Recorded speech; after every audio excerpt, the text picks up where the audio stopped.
खबर हरदोई से है, जहां के भाजपा के वरिष्ठ नेता पूर्व सांसद नरेश अग्रवाल ने प्रधानमंत्री नरेंद्र मोदी को कृष्ण और विपक्ष को कौरवों की सेना बताते हुए कि चुनाव रूपी महाभारत में विपक्ष की हार होगी और भाजपा की जीत होगी।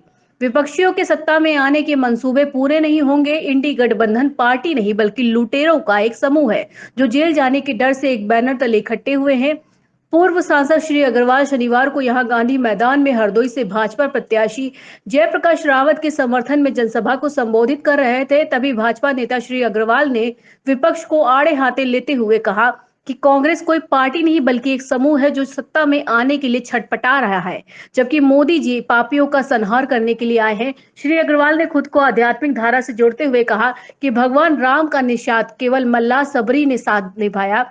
इसी तरह से आज इस सम्मेलन में एकत्रित हुए लोग राम राज्य की स्थापना में उन्होंने विपक्ष को बावरिया गिरोह संज्ञा देते हुए कहा कि मोदी योगी के राज में गुंडे माफिया जेल में है, हरदोई में भी गुंडों को पनपने नहीं दिया गया है।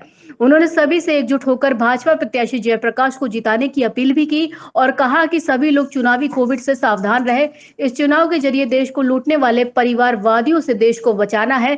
जनसभा में उत्तर प्रदेश सरकार के आबकारी मंत्री नितिन अग्रवाल ने कहा कि कांग्रेस ने 70 साल तक देश पर शासन किया, लेकिन गरीब गरीब होते ही चले गए। मोदी जी प्रधानमंत्री बने तो उन्होंने गरीबों का दर्द समझा और उनको केंद्र में रखकर अपनी सरकार की योजनाएं बनाई। आबकारी मंत्री ने कहा कि सपा और कांग्रेस ने गरीबों का हक छीना है। आज भी वह देश में गरीबों का हक छीनकर एक विशेष वर्ग को देने का प्रयास में है। इसलिए यह देश के भविष्य का चुनाव है। मोदी जी को प्रधानमंत्री बनाने का फैसला करना है। सबको एकजुट होकर भाजपा का साथ देना है। मंत्री श्री अग्रवाल ने कहा कि भाजपा ने गरीबों, किसानों, महिलाओं के सम्मान की चिंता की है, उनके उत्थान के लिए दिन रात काम किया है, जबकि सपा की सरकार ने गरीबों की जमीन जायदाद कब्जाई जाती थी।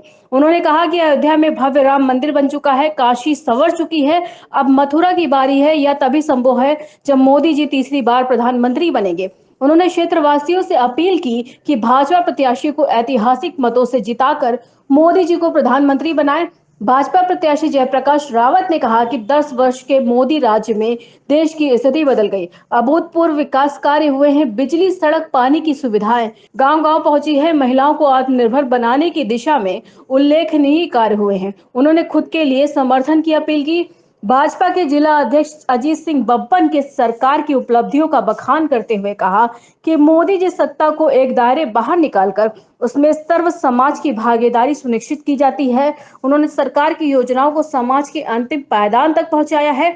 सम्मेलन में जिला पंचायत सदस्य मुकेश पाल, पूर्व जिला पंचायत सदस्य बलराम पाल, पूर्व प्रमुख महिपाल यादव, रामू कश्यप यादव, महासभा के जिला अध्यक्ष राज मंगल यादव, नजीम खान, बेचेलाल राठौर, राम सिंह राठौर, अभिषेक पाल, अमित पाल, इंद्रपाल कुशवाहा, अहिरवन यादव, विशाल सेठ, बालक रामपुर प्रधान, रामनाथ फौजी आदि सैकड़ों कार्यकर्ता मौजूद रहे।